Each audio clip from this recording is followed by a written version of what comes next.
ಬಾಗಿಲು ತೆರೆದ ಹಾಸನಾಂಬೆ.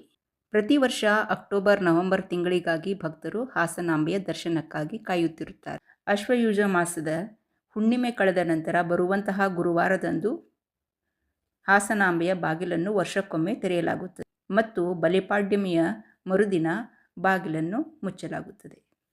ಈ ಬಾರಿ 2025 ಹಾಸನಾಂಬೆಯ ಬಾಗಿಲು ಅಕ್ಟೋಬರ್ 9 ಗುರುವಾರದಂದು ತೆಗೆದಿದೆ.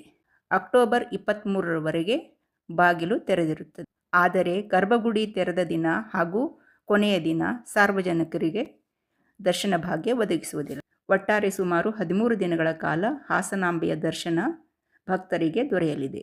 ನಾನು 2021 5 ನವೆಂಬರ್ ಶುಕ್ರವಾರದಂದು ಹಾಸನಾಂಬೆಯ ದರ್ಶನ ಮಾಡಿದೆ.